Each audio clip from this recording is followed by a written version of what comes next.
Alors maintenant, on ouvre un autre volet, idéaux et sous-anneaux. Pourquoi idéaux et sous-anneaux? En gros, parce qu'on n'est pas dans les espaces vectoriels. Les espaces vectoriels, on arrive dans la structure, on a des morphismes, on regarde le noyau et l'image, et noyau et image sont des sous-espaces vectoriels. Donc on étudie voilà, les sous-espaces vectoriels. Là, il y a une dissymétrie dans le monde des anneaux, c'est-à-dire qu'on arrive dans le monde des anneaux, on crée des morphismes, et là, les noyaux sont des idéaux, et les images sont des sous-anneaux. Voilà, bon. Et on va s'intéresser ici aux idéaux. Qu'est-ce que c'est qu'un idéal? C'est une partie de l'anneau A, l'idéal d'un anneau A, hein, tel que I plus pour l'addition de A, bah, c'est un sous-groupe, et quelque chose d'un petit peu plus fin qu'être stable par la multiplication interne, c'est que si X est dans I et A dans A, alors AX appartient à I. Voilà. Donc c'est très proche de la divisibilité, puisque on va avoir cette propriété va impliquer que dès que l'on a un élément dans I, on va avoir tous ses multiples. Voilà. Hein, donc tous les gens que lui divise. Donc c'est lié à la divisibilité. Ensuite, bon, un idéal, c'est toujours un noyau et toujours un idéal. Bon, d'abord. Ben, en gros, parce qu'un noyau, c'est l'ensemble des f tel que f de x va donner 0, l'ensemble des x tel que f de x, où f c'est le morphisme, va donner 0, et 0 a un caractère absorbant. Hein, d'accord? Si x égale 0, alors a fois 0, eh ben, ça fait 0. Vous voyez? Eh ben, i, le noyau, va hériter en quelque sorte du caractère absorbant de 0. Donc c'est ce qui s'exprime un petit peu ici. Donc un noyau, donc c'est un idéal. Réciproquement, c'est pas difficile de voir qu'avec les structures quotients, qu'un idéal, c'est toujours un noyau. Donc on perd pas de généralité à étudier les idéaux en étudiant, en voulant étudier les noyaux. Maintenant, proposition, on va étudier les idéaux de Z, voilà, fait partie de ce qui nous intéresse dans un anneau, et là ça va être particulièrement simple. Si on prend n dans Z, j'appelle n fois Z, ben, c'est l'ensemble des nx tel que x dans Z, donc c'est l'ensemble des multiples de n, eh bien, il se trouve que c'est un idéal. Donc en particulier, comme c'est un idéal, c'est un sous-groupe de Z. Réciproquement, si on part d'un sous-groupe de Z, donc en particulier si c'est un idéal, alors on va pouvoir trouver un n tel que h égale nz, et n est unique au signe près. Hein, d'accord? C'est-à-dire que si on en trouve deux, c'est qu'ils sont égaux modulo les inversibles, c'est-à-dire modulo les signes. Voilà. Alors ça, c'est une proposition qui va... faut pas croire que c'est général. D'abord, c'est très difficile en général de classifier tous les idéaux dans un anneau. Et surtout, en général, l'ensemble des idéaux est strictement inclus dans l'ensemble des groupes, quoi, hein. Alors, bon, faut pas s'habituer à ce luxe. Mais voilà. Alors la preuve, bon, bah, d'abord, c'est facile de voir que nz, c'est un idéal. D'abord, quand on ajoute des multiples de n, bah, ça nous donne un multiple de n, puisque par distributivité. Ensuite, c'est absorbant, c'est-à-dire que quand on multiplie nx par un élément quelconque de z, bah, on a un multiple de nx, donc on a un multiple de n, donc c'est un multiple de n. Donc voilà, c'est un idéal. Donc ça, c'est pas un problème. Maintenant, la réciproque. On va partir d'un idéal et on veut montrer qu'il est de la forme nz. Et en fait, on peut partir juste d'un sous-groupe. On n'a pas besoin d'un idéal. Donc ici, je pars d'un sous-groupe. S'il est nul, il n'y a pas de problème, je prends n égale 0. S'il est non nul, eh ben, j'ai un élément non nul. Mais comme c'est un sous-groupe, je peux toujours multiplier par moins 1, disons prendre l'opposé, hein, quitte à prendre l'opposé, je peux toujours le supposer strictement positif. Voilà, donc il est strictement positif ici. Et j'ai H inter, les naturels strictement positifs, qui est non vide. C'est un ensemble non vide. Comme c'est un ensemble non vide, je peux toujours prendre un élément minimal. Donc, qu'est-ce que c'est que n? Il est caractérisé par le fait qu'il est minimal, strictement positif, dans H. Voilà. Comme n est dans H, forcément, n plus n, c'est-à-dire 2n, est dans H, puisque H est stable par plus. Mais n plus n va être dans H, etc. Donc on a tous les multiples de n positifs. Mais comme H est un groupe, moins n est aussi dans H. Et donc on a tous les multiples négatifs aussi de n. Et donc globalement, on va avoir tous les multiples tout court, et puis on a 0 bien sûr évidemment, et on va avoir nz qui est inclus dans H. Maintenant, je vais montrer la réciproque que H est inclus dans nz. Voilà, maintenant réciproquement, il va falloir montrer que H est inclus dans nz, donc on aura H égale nz. Donc je vous rappelle que on a fixé un sous-groupe H de n, et on a pris non nul, et on a pris le minimum de H inter z plus étoile, c'est-à-dire n, il est strictement positif, il est dans H, et il est minimal. Voilà, donc maintenant, je pars d'un élément petit a de H et je veux montrer qu'il est multiple de n. C'est-à-dire, je veux montrer qu'il est divisible par n. Et donc, je veux faire la division de a par n et voir si le reste est nul.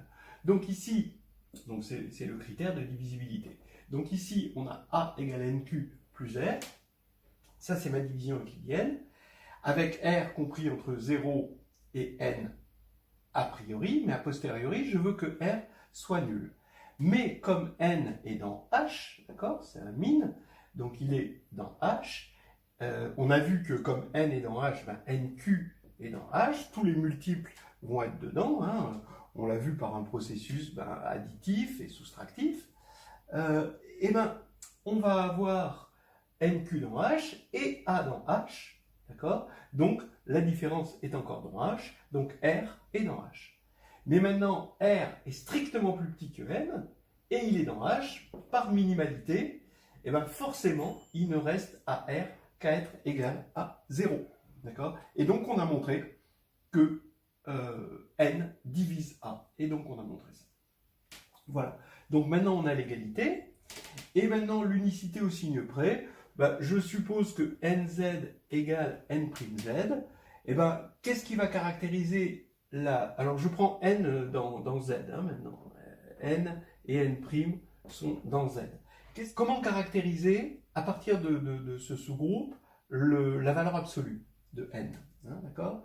La valeur absolue de n, ici, c'est le plus petit positif, on suppose que n est non nul, hein, c'est le plus petit strictement positif qui soit dedans. D'accord? Voilà. Donc, comme les deux groupes sont égaux, le plus petit strictement positif des deux groupes, c'est le même, puisque les groupes sont égaux, c'est une évidence. Donc, valeur absolue de n est égale à valeur absolue de n'. Et donc, n' et n sont égaux au signe près. Voilà. Donc, on a l'existence et la quasi-unicité, toujours modulo les inversibles, ce qu'on va retrouver tout le temps dans le monde des anneaux. Voilà. Alors finalement, en conclusion, les idéaux, on les connaît, tous les idéaux de Z. Tous les sous-anneaux aussi, il se trouve que c'est la même chose, mais c'est parce que ce sont des sous-groupes, et les sous-groupes aussi. Donc là, vraiment, on est en terrain conquis, hein, dans Z. On connaît tout. Voilà, on fait une vidéo qui parle des idéaux. Les idéaux, donc, c'est normalement des parties de l'anneau, ici c'est Z, hein. Ça ça a pour propriété d'être un sous-groupe pour l'addition, et puis d'être stable par la multiplication par l'anneau, c'est-à-dire là par Z. Et on a vu que ces idéaux-là, les idéaux de Z, ils sont classifiés. Ce sont des idéaux de la forme NZ, et on a même N unique si on décide qu'il est positif. Voilà. Alors on notera ça, NZ, comme ceci, juste le N pour éviter une écriture surchargée. Bon, c'est aussi des sous-groupes, mais c'est aussi l'ensemble des sous-groupes. Mais bon, voilà, là, c'est tellement exceptionnel pour Z qu'on passera là-dessus. Maintenant, regardons l'ensemble des idéaux. Et on voit qu'il est muni d'un ordre. Ben oui, l'ordre, c'est tout simplement l'inclusion, d'accord? Donc c'est l'inclusion des idéaux. Voilà, donc c'est un ordre, il faut le prendre puisque c'est un ordre. Il y a une addition. Alors, effectivement, on peut ajouter deux idéaux. Hein. On prend un idéal I, on prend un idéal J. Et ben, c'est comme pour les sous-espaces vectoriels, c'est l'ensemble des x plus y avec x dans I et y dans J. C'est effectivement un sous-groupe, parce que l'addition est commutative. Hein. Si on fait x plus y plus x' plus y', on peut repasser x plus y plus x' plus y plus y', voilà, je l'ai dit. Et puis c'est stable par multiplication par l'anneau, parce que c'est distributif et que I et J sont stables puisque ce sont des idéaux.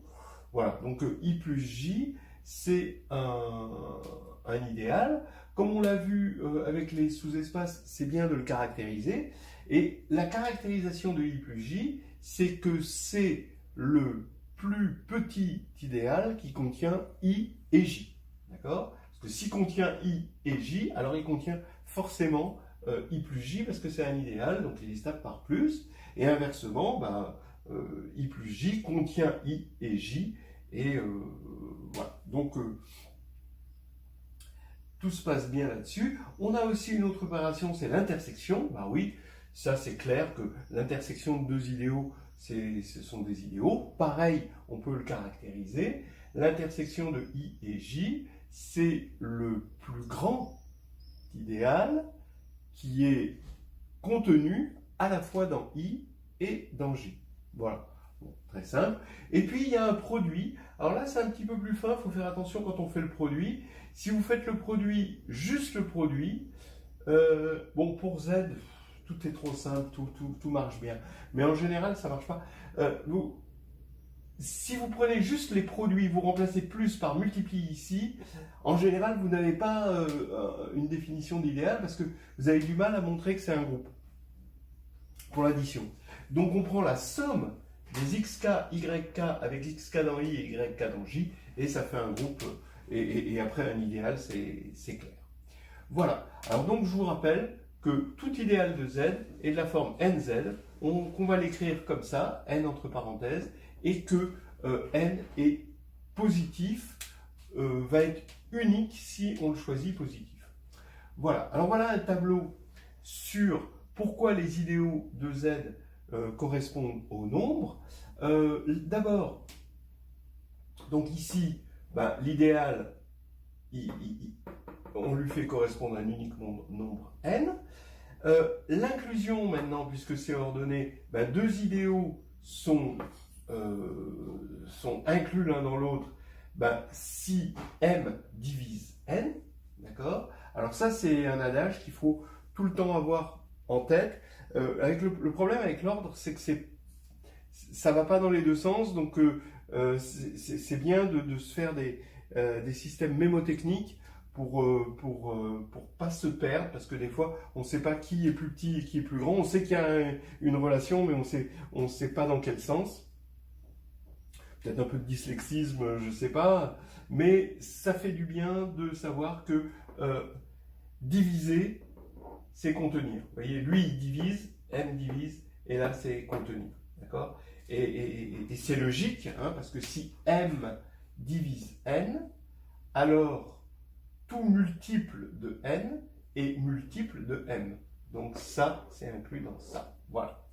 Donc, en particulier, si je prends un idéal maximal, alors ce que j'appelle un idéal maximal, c'est un idéal d'accord, qui est maximal pour la relation d'ordre là-dedans, sauf A. Évidemment, l'idéal Z, ici, d'accord, en fait, lui, Z, j'aurais dû le mettre ici, là-dedans, Z, lui, c'est un idéal, il correspond au nombre 1, d'accord, c'est l'unité. Donc lui, c'est de la triche, évidemment, c'est le plus grand. Mais sinon, il y a des idéaux qui sont maximaux, ou si vous préférez presque maximaux, c'est-à-dire différents de A, mais on dit les idéaux maximaux, ça veut dire que ce n'est pas l'idéal total. Si on appelle P un idéal maximal, différent de Z, ça veut dire que, puisqu'il est maximal pour l'inclusion, ça veut dire qu'ici, il est minimal pour la divisibilité, sauf 1, d'accord ? Donc ça veut dire que c'est ce qu'on appelle un nombre premier, c'est-à-dire personne ne le divise, à part lui-même évidemment, et 1. Voilà. Maintenant, voilà pour l'ordre, d'accord? Maintenant pour l'addition, quand on ajoute deux idéaux, ça va faire un idéal. Cet idéal est forcément engendré par un élément unique, que j'appelle D. Et bien D, c'est tout simplement ce qu'on appelle le PGCD de M et N. Et ça, c'est grâce à la caractérisation. Étant donné que I plus J, c'est le plus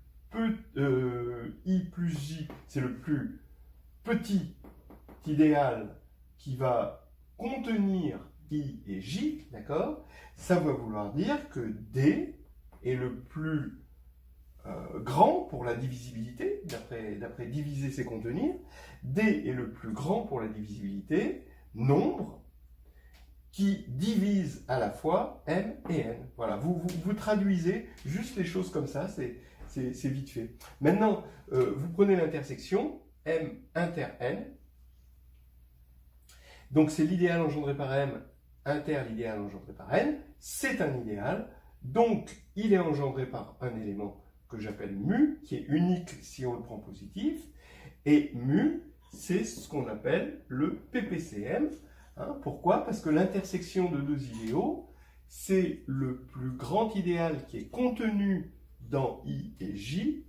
Donc ça veut dire que mu est le plus petit pour la divisibilité, qui va être multiple, ou dont petit m et petit m, que petit m et petit n divisent.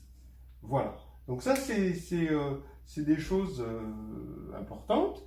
Maintenant, moins important, quand on prend m fois n, donc la multiplication de deux idéaux, m fois n, forcément, si on prend un multiple de m et un multiple de n, et qu'on les multiplie, on n'a forcément que des multiples de grand M, c'est-à-dire le produit Mn. Voilà.